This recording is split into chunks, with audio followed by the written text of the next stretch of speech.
diyaaradda daala airlan oo sideeyay garaadada kale ah garaad cali buraale iyo garaad abshir saalax ayaa maanta kasoo degtay garoonka diyaaradaha ee bandar qaasim ee magaalada boosaaso taasoo kasoo keetintay ama kasoo qaaday isimadan dalka Jabuuti waxaana si diiran ugu soo dhaweeyay garoonka diyaaradaha ee bandar qaasim xubno ka tirsan golaha wasiirada dowladda Puntland sida wasiirka duulimaadka hawada iyo garoomada Ahmed Gaashaan wasiirka kalluumaysiga iyo kheyraadka badda dowladda Puntland injineer Maxamed Farax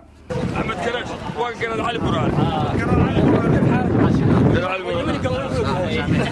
iskacanqaad iyo marxabeyn kalgacaltooyo kadib ayaa garaada cali buraale TV-ga ETN kula hadlay madaarka waxaana xusay inuu aad ugu faraxsan yahay imaanshaha Puntland intaas kadib isimada oo kasoo jeeda gobolada Sool Sanaag iyo Cayn ayaa waxay kulan soo dhaweynaha la qaateen wasiirka duulimaadka dowladda Puntland Ahmed Gaashaan isla markaana kula kulmeen qaybta terminaalka waxaana hadaladii halkaas dhex maray intooda badan lagu soo qaaday sida ay dowladdu u soo dhaweynayso isimadan oo si weyn loo sugayay isimada ayaa intaas kadib waxa ay kulan la qaateen madaxweyne ku-xigeenka dowladda Puntland Janaal Cabdisamed Cali Shire kulankaas oo ahaa mid gaar ah ayaa qaabilaad kadib madaxweyne ku-xigeenka waxa uu ka hadlay sida ugu faraxsan yahay imaanshaha isimada oo markii hore si aan wanaagsanayn loogu kala warsheekooday waxaana uu isagoo hadaladiisii murtida ka hadlay uu madaxweynuhu sheegay inay muhiim tahay soo celinta gobolada ka maqan Puntland inay hawlo dalka dan u ah ay ugu maqnaayeen ayaanu aaminsanahay waxaanu rajaynaynaa waxa ay noogu maqnaayeen kulley inay noo sidaan oo nagu soo kordhin doonaan ayaanu aad iyo aad ugu rajo weynahay waxaan aad uga xumahay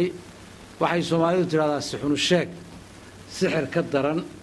in meelo badan dad ujeedda leh ay gaarsiiyeen oo lagu qoray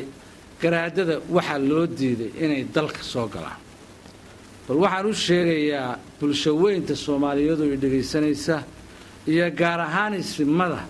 waxa weeye inaanay jirin meel isimada loogu diiday inay dalka soo galaan xaasha kala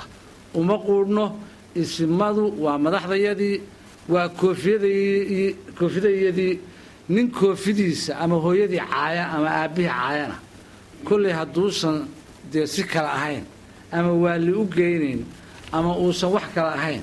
u malayn ma inuu jiro horta marka waxaan cadeynayaa bulshaweynta Soomaaliyeedna waxaan cadeynayaa isimadiinana waxaan idin cadeynayaa in aysan jirin isimo loo diiday inay dalka yimaadaan waxaanu leenahay qalbi furan niyadsan kalgacal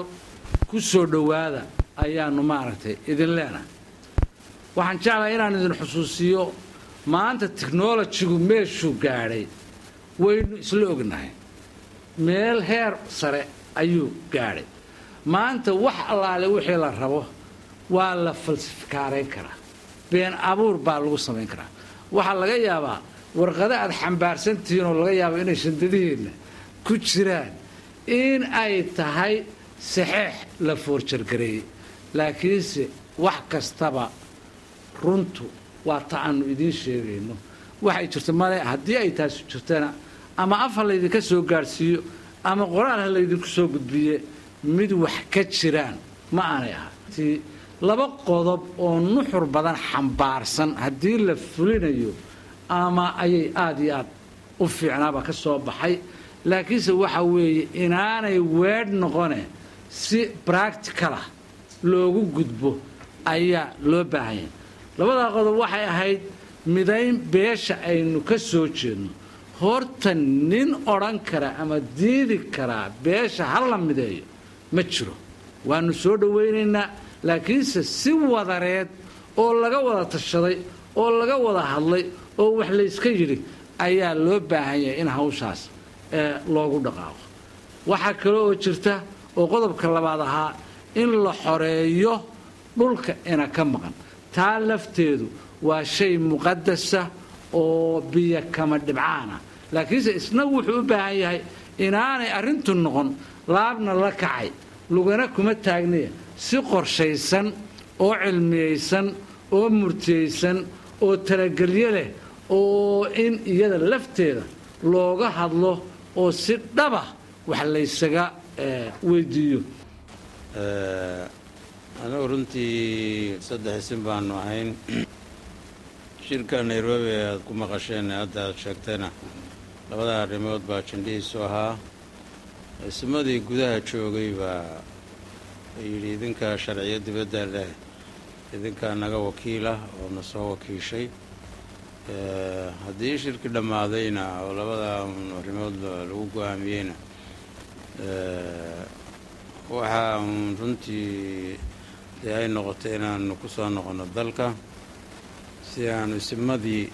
iyo dowladdaba maamulka dowladda jirada maamulkaba aanu dee markaas ugu waranno aanu markaa maaragtay dee wixii laga maarmaan aanu iska kaashanno cabdisamed calishirow dhulkeenii dembiga runtii dee innaga qabiilna ma qabsan runtii ma haysto maamul baa haystaa ogtihiin magac sheeganaya Somaliland la baxay dalkii intii kale yidhi annagu waa ka goonado maaragtay dowlad gaar ah nahay marka waxaanu dee runtii filaynay dee inay Puntland u jawaabto Puntland ma qabiil ma aha meesha nama qabsanne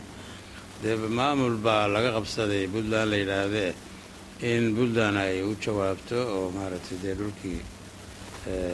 ay wax ka qabato marka arrintaas horta dhaliishaasi waa jirtaa runtii inkastoo aad cusubtihiin hadda idinku dee maamul cusubtihiin kolaba maamuladii hore waa aad iyo aad bay arrintaas ugu dhaliil lahaadeen ka horreeyey annaguna wax gaar oo aan Puntland wadan ma wadana runtii hortida iyo mahmahdu waa kalama maarmaan martaqaadka iyo soori waa kalama maarmaan warwadi haween sharafta waa kalama maarmaan maaweelo shabiga yar waa kalama maarmaan maral jiifaytaha waa kalama maarmaan munaafiqa cadaab gelinta waa kalama maarmaan muuminka iyo jinnada weyne waa kalama maarmaan midnimo iyo Soomaaliya waa kalama maarmaan hadii tirahdo Soomaali midnimadeeda aan xaalli ka ahayn cidlay ku daalayaan Soomaali mid uma iska noqon doonta في المستقبل إن شاء الله.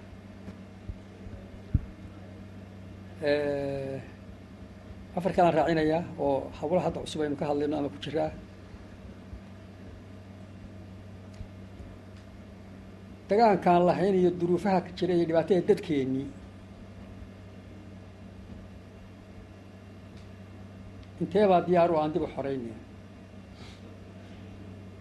عندي تقدين كنت بروح.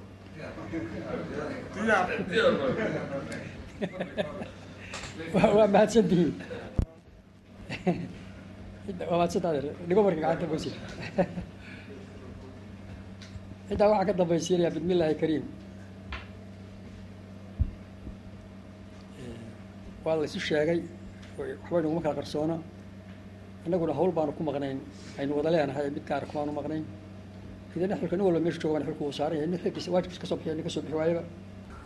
هذا الحين iyo warxuma tashiilnimo sida xun loo kala turjumay ayaa waxa ka hadlay wasiirka kalluumaysiga ee kheyraadka badda injineer Maxamed Faarax oo ay beelhan ka soo wada jeedaan ahna uu xusay in wararka ay website-da qoreen ay yihiin kuwa la bomboniyay isla markaana si khaldan wax loo turjumay waxna daladiisa kamid aha war xunow lagu waa dawladayada iyo isimadayada iyo garaadadayada iyo shacabkayga waa isku wadanayna reer Puntland haddii ninaga maqan yahayna waxa naga maqan xoog baan tabaynaa haddii gabadha naga maqan tahay waxaan tabaynaa in xoog naga maqan yahay assalaamu calaykum waraxmatullaahi wabarakaatuh ismada oo iyagu dareenkooda si weyn u cabiray ayaa waxay sheegeen inay bahweynta Puntland la qabaan wax wada qaybsiga iyo soo celinta deegaanada ka maqan Axmed Maxamed Axmed Sham telefishinka ETN madaxtooyada Boosaaso